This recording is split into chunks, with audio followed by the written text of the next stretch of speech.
Graça e paz, irmãos, amém? Louvado seja Deus. Abra sua Bíblia no livro de Salmos, capítulo 126.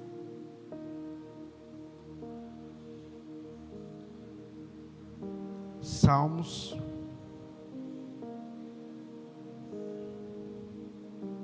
126.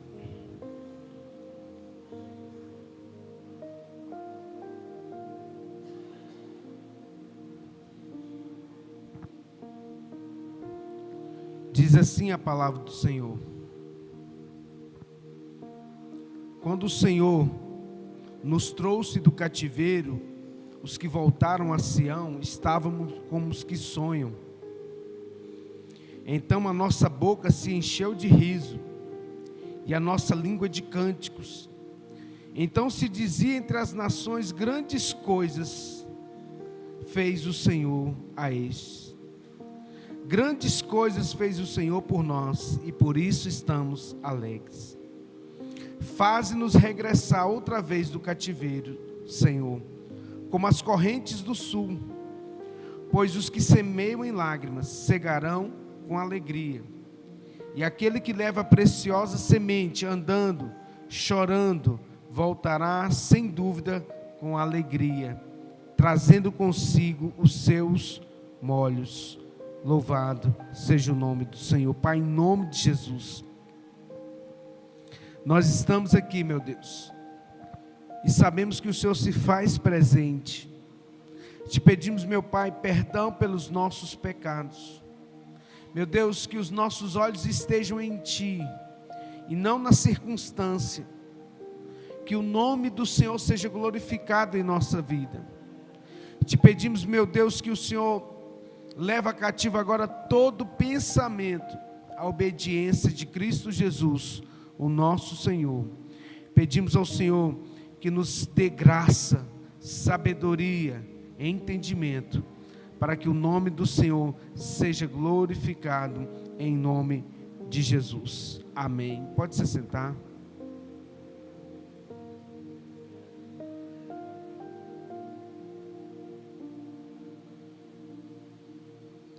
Esse Salmo 126 é um texto da palavra de Deus que sempre toca muito em nosso coração, pois nos fala de restauração, nos fala de restituição, nos fala de libertação, porque o texto diz: quando o Senhor nos trouxe do cativeiro. Então o povo de Deus estava cativo. Existem momentos na vida em que parece que estamos vivendo um cativeiro. Cativeiro é quando a vida não avança, as orações parecem não ter resposta, as lutas parecem que não têm fim, os sonhos parecem que morreram, mas a palavra de Deus mostra que Deus tem o poder de mudar a nossa história, a história de um abrir e fechar de olhos. O mesmo Deus que permite o cativeiro é o Deus também que determina o fim dele, amém? Então Deus, Ele permite o cativeiro, porque a Bíblia nos diz que o agir é de Deus, tanto o agir como o efetuar. A palavra de Deus, ela permanece viva e eficaz. Então que Deus possa inundar os nossos corações, porque o mesmo Deus que permite o cativeiro é o Deus que tira. O mesmo Deus que permitiu José ir para o cativeiro, né? O menino jovem, sendo traído pelos seus próprios irmãos, foi levado cativo para o Egito, passou 13 anos na prisão. Para quê? Para cumprir um propósito. Tenho certeza que muitas vezes José não entendeu o cativeiro que ele enfrentou, mesmo talvez não tendo culpa de nada. A culpa de José era o sonho que ele teve. E muitas vezes nós somos cativos pelo sonho que o Senhor colocou em nosso coração. E muitas vezes nós sofremos o processo por conta do sonho que Deus colocou em nosso coração. Mas como disse Salomão, o fim é melhor do que o início. O fim das coisas é melhor do que o início. É melhor o velório do que as festas, disse Salomão. Por quê? Porque no velório é que a gente vê o fim de todas as coisas. Para nós, os que cremos, né, o fim, a morte, na verdade, é o selo da promessa. Ali, depois daquilo não haverá mais dor, não haverá mais, né, sofrimento. Ali, pelo contrário, inicia-se uma nova vida, um novo céu, uma nova terra, e aí nós veremos o Senhor face a face, diz a palavra do Senhor. Então, na Bíblia nos diz aqui no Salmo 126, quando o Senhor nos trouxe do cativeiro. Isso significa que o cativeiro tem uma data determinada por Deus para acabar, né? Deus determinou que o povo de Israel fosse para a Babilônia, mas também ele tinha uma data determinada para aquele cativeiro acabar. Porque o cativeiro tem uma data determinada e Deus há de intervir. Deus quer quebrar cativeiros na vida do seu povo. Deus quer tirar o povo do cativeiro, porque Deus permite o processo, né?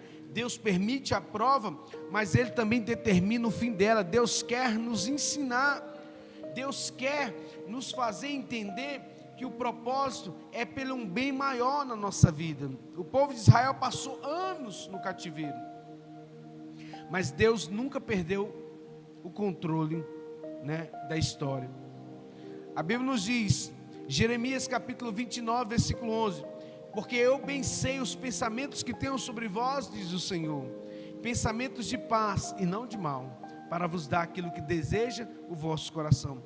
Mesmo quando tudo parece que está perdido, né? Deus ainda continua escrevendo a história. Deus ainda, porque o homem tem os seus planos, né? Nós temos os nossos planos, mas a última palavra vem de Deus. Então,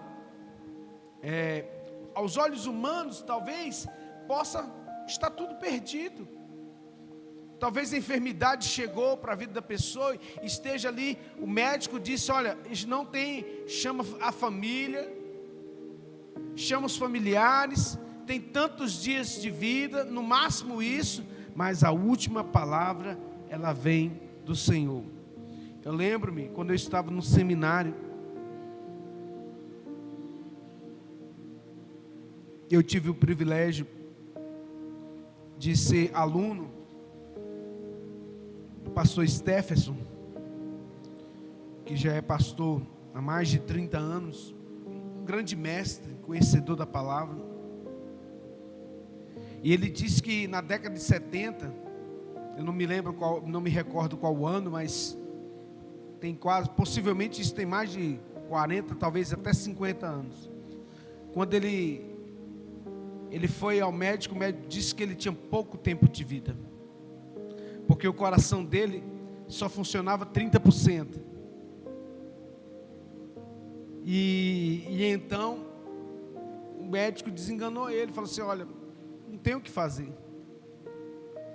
O pastor Stephenson já tem quase 50 anos que o médico falou que ele tinha poucos anos de vida. E está vivo até hoje.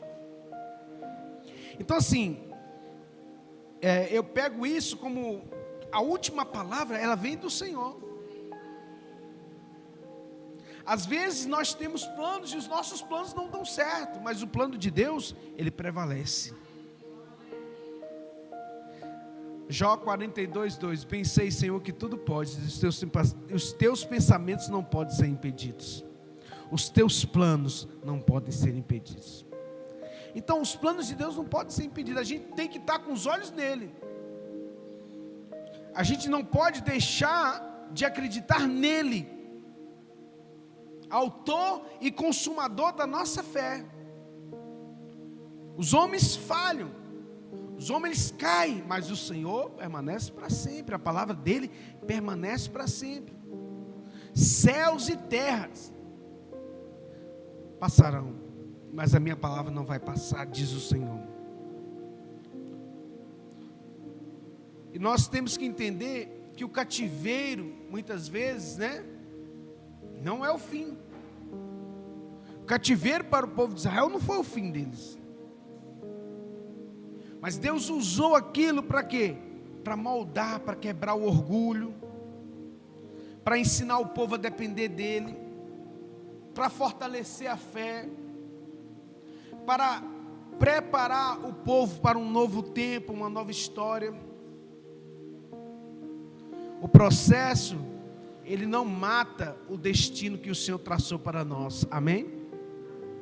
O processo não vai matar o destino.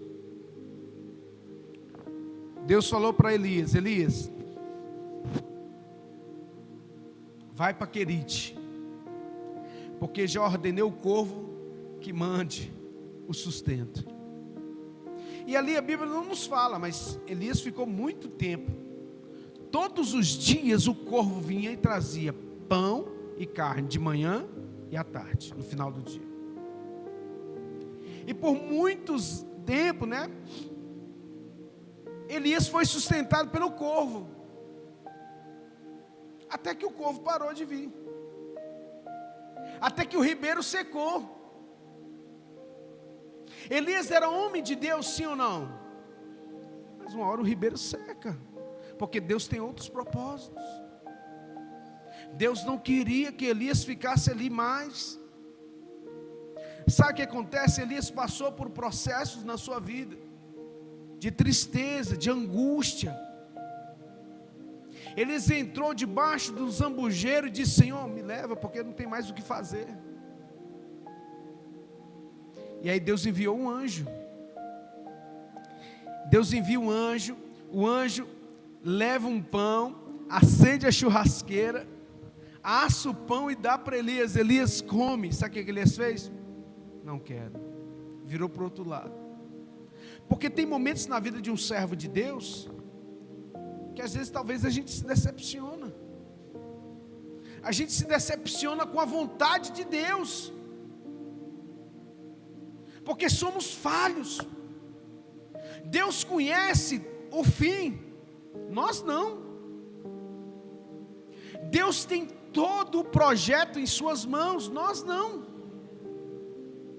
Então quando Elias, entra debaixo de um zambujeiro e deseja que Deus o leve, ali era o grito da alma de Elias, por resposta.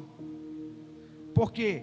Porque o ribeiro secou, o corvo parou de trazer o sustento, então Elias já estava com fome. Um grande homem de Deus estava passando por necessidade, mas Deus enviou o anjo. Às vezes as coisas não vêm do jeito que a gente quer, mas Deus continua o controle de todas as coisas. Jonas recebeu uma palavra de Deus, que era para ir para Nínive. Mas Jonas, ele não ficou satisfeito com aquela palavra, porque Nínive era um povo ruim, era um povo mau. E Jonas então resolve não obedecer. E o que acontece? Os irmãos conhecem a história. Jonas foi levado pelo mar, Jonas foi sacudido pelas ondas do mar, foi lançado no mar e engolido por um peixe gigante. Mas lá no ventre do peixe ele clamou ao Senhor. Às vezes Deus não quer que a gente entre num peixe para poder fazer a sua vontade. Deus não quer.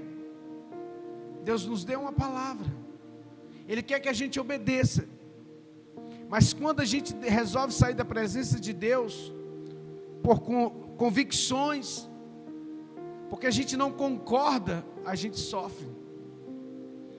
E às vezes a gente precisa entender que Deus, Ele é o Senhor de todas as coisas. Ele está e Ele continua no controle da nossa vida, de todas as coisas. Aleluia. O Salmo 126 diz que nós estávamos como os que sonham. Quando Deus tira o povo do cativeiro, parece até um sonho. Na Bíblia nós temos vários processos assim. José saiu da prisão para o palácio em um dia. Sim ou não? Num dia José estava preso, esquecido. No outro dia ele estava na cadeira de governador. Deus é mestre para fazer isso. Meu pai, um homem muito rude, né, vamos dizer assim, ele sempre nos ensinou uma sabedoria, que ele falava assim: meu filho, o mundo é uma roda gigante. Uma hora você está cá embaixo, outra hora você está cá em cima. Mas nunca cuspa para cima, porque uma hora cuspe e volta. Então, isso significa dizer que a gente tem que entender e a gente tem que confiar, né? Não quebrando. Quando ele diz, olha, não cuspa para cima porque pode voltar, é porque tudo que você planta, você colhe. E aí, como diz o apóstolo Paulo, né, a vida é uma roda gigante. O apóstolo Paulo disse: você está na bonança, você está também passando necessidade.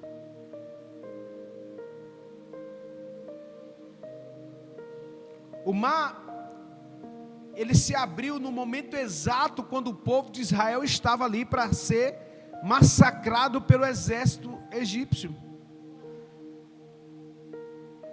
O cego Bartimeu, ele foi cego até o dia que ele se encontrou com Jesus. No abrir e piscar de olhos, ele estava enxergando. Assim Deus pode fazer na nossa vida. Deus é especialista em viradas inesperadas. E nós não podemos perder a nossa fé. O que parecia impossível pode mudar de um instante, num abrir e fechar de olhos.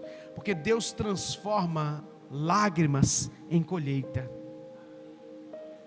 Olha o que o Salmo 126 diz, versículo 5: os que semeiam em lágrimas cegarão com alegria.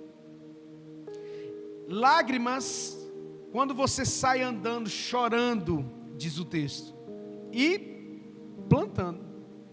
Quem sai andando, chorando, semeando, voltará trazendo consigo seus molhos. Então o resultado de você entrar no processo chorando, semeando, você não pode deixar de semear, porque você vai voltar com alegria, com júbilo, com seus molhos. Os que semeiam em lágrimas voltarão com alegria. Existem pessoas que choram no silêncio, oram sozinhas, enfrentam lutas espirituais, sofrem injustiças, mas Deus nos prometeu: quem chorou vai voltar colhendo, quem sofreu vai cantar aleluias, quem semeou vai voltar trazendo seus feixes, aleluias. Salmo 56, versículo 8: tu recolhestes as minhas lágrimas no teu odre, aleluia. Cada lágrima que você derramou na presença de Deus, o Senhor está recolhendo. E o resultado disso vai vir com alegria, porque a Bíblia diz: o choro dura uma noite. Às vezes essa noite, irmãos Zé Lopes, pode durar muito tempo. Essa noite não quer dizer que seja uma noite. Uma noite na nossa vida pode durar muito tempo. Às vezes o sofrimento pode durar muito tempo, mas ele tem data determinada para acabar. Então o texto diz: o choro dura uma noite. O choro dura uma temporada na sua vida, mas a alegria virá pela manhã, aleluias, louvado seja Deus. E Lamentações de Jeremias nos diz que as misericórdias do Senhor são a causa de nós não sermos consumidos, e elas se renovam a cada manhã. Versículo 2 diz: então se dizia entre as nações, grandes coisas fez o Senhor por eles. Quando Deus vira o cativeiro, né, todos vão perceber a mudança real na sua vida. A família vai perceber, os vizinhos vão perceber, até os inimigos vão perceber o que Deus fez na sua vida, aleluia. O milagre na sua vida vai se tornar um testemunho público. Então não precisa você ter medo, né, de ser testemunha, porque às vezes a gente fica assim: né? Hoje nós temos muitas redes sociais e as pessoas, né? Infelizmente a gente convive com muita inveja, a gente convive com muitas pessoas que não têm interesse nenhum que você cresça na vida, mas maior é aquele que está em você. Então não se deixe escarnecer, não se deixe, né, levar por pessoas ingratas, levianas. Não se rebaixe, não deixe esse sentimento tomar conta de você, porque você é servo do Senhor, né? Nós não temos, né, que ser, a Bíblia fala que nós não devemos nos conformar com o mundo, nem no que o mundo há. Não vos conformeis com este mundo, mas transformai-vos pela renovação da vossa mente. Estamos cercados de tantas pessoas invejosas, pessoas ingratas, desonrosas, mas maior é o que está dentro de você. Não se deixe contaminar por essas coisas. Seja fiel à palavra, não deixe se contaminar por isso, né? E isso pode ser até comum lá no mundo, mas dentro da sua casa, dentro de você, você não pode deixar isso ser comum. A inveja, a arrogância, o orgulho, são obras que não agradam ao Senhor. Então é preciso a gente entender que o processo de Deus, ele dura, ele tem um prazo determinado. Para o povo de Israel durou 40 anos, e mesmo assim eles não tomaram emenda, como a gente diz aqui, né? Fulano de tal não toma emenda. Não tem essa expressão? Já ouviu essa expressão? Fulano de tal não toma emenda, não tem emenda não. Assim o povo de Israel não tomou emenda, 40 anos no deserto. E aí é Deus que é ruim? Se o povo não quer consertar, é Deus que é ruim? Não. É o povo que é um povo de dura cerviz, diz a palavra. Esse povo é obstinado a me fazer raiva, diz o Senhor.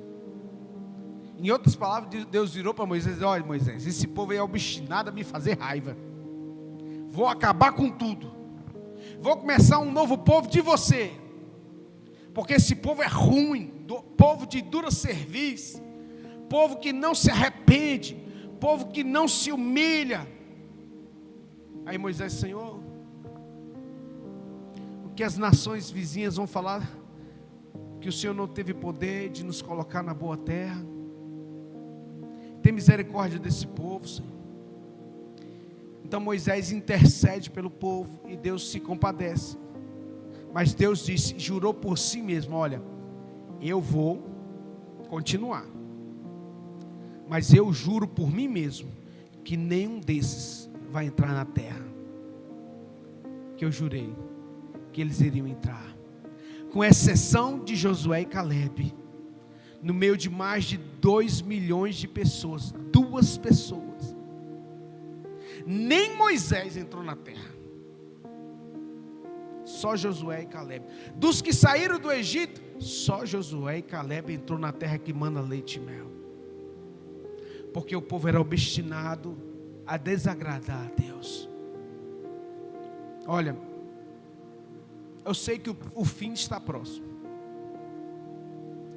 porque os sinais são muito claros, sinais no céu, na terra.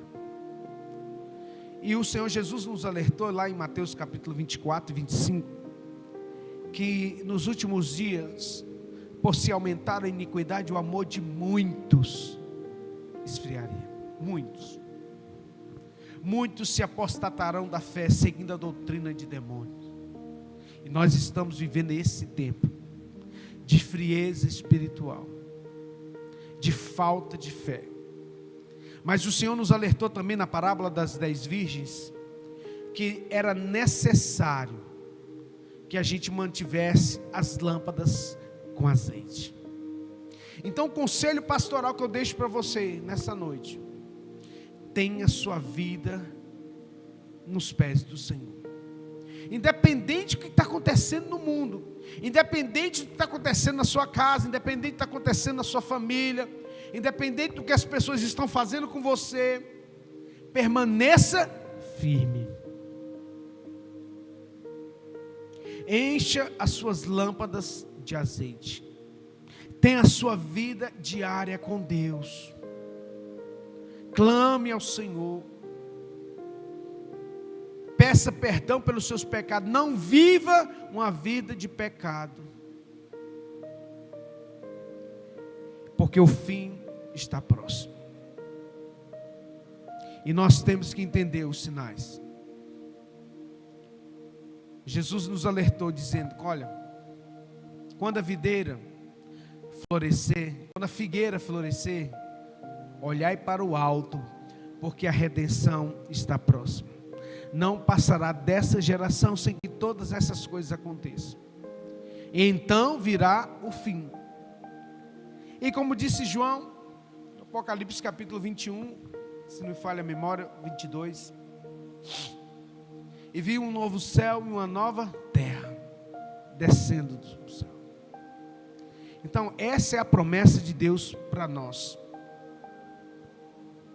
Existem pessoas que ainda estão vivendo um cativeiro emocional, espiritual, financeiro, talvez um cativeiro familiar. Mas o Espírito de Deus manda dizer que o fim também desse cativeiro vai estar muito próximo, para que você possa receber a libertação do Senhor. Isaías 61, versículo 1 diz: o Senhor me ungiu para proclamar libertação aos cativos. O que é proclamar libertação aos cativos? É quem está preso mesmo, espiritualmente, seja emocionalmente, seja qual for o cativeiro, Deus continua quebrando correntes, amém? Louvado seja Deus.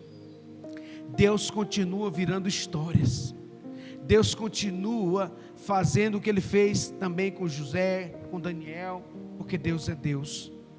Basta a fé do tamanho de um grão de mostarda, para que muito possa acontecer na sua vida. Fique de pé, vamos orar.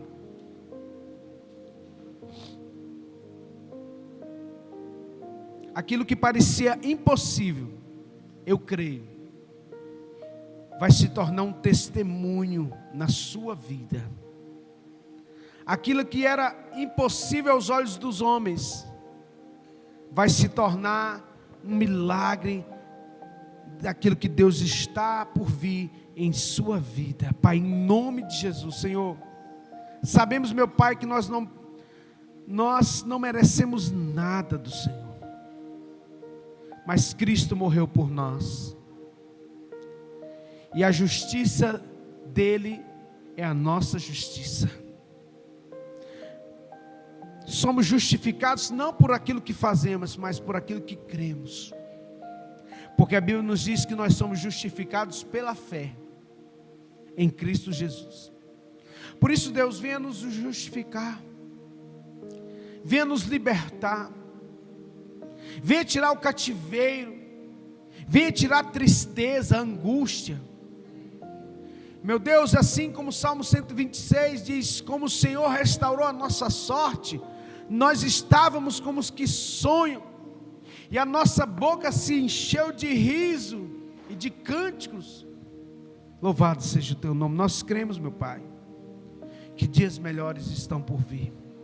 Abençoa os teus filhos. Sabemos, meu Deus, que nada acontece por acaso. Pai, nos dê uma semana abençoada. Nós estamos aqui no primeiro dia da semana e pedimos ao Senhor a tua bênção. Abençoa essa semana que se inicia. Abençoa o nosso trabalho, abençoa a nossa casa, e abençoa, meu Deus, também a vida de cada irmã, porque hoje é o dia das mulheres, um dia muito especial. Meu Deus, eu oro neste momento para que cada mulher esteja firmada na rocha chamada Jesus Cristo, nosso Senhor.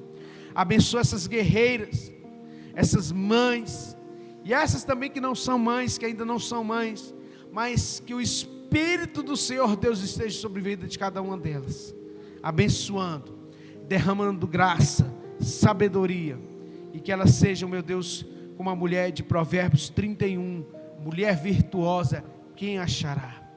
Que a tua bênção esteja sobre a vida de cada uma delas. Muito obrigado por cada irmã, em nome de Jesus. Leva-nos em paz para os nossos lares, nos livra dos homens maus, nos livra das mulheres más, dos homens de sangue. Meu Deus, em nome de Jesus, nos livre de toda enfermidade. Quebra, meu Deus, todo o jugo do diabo, e nos dê uma semana de muita paz, alegria e prosperidade, em nome de Jesus. Diga amém. Que o amor de Deus, o nosso Pai, que a graça maravilhosa do Senhor e Salvador Jesus Cristo, e as ricas e doces consolações do Espírito Santo de Deus repouse sobre cada vida, em nome de Jesus. Diga amém. Deus abençoe a sua vida. Vão em paz, que o Senhor os acompanhe em nome de Jesus. Amém.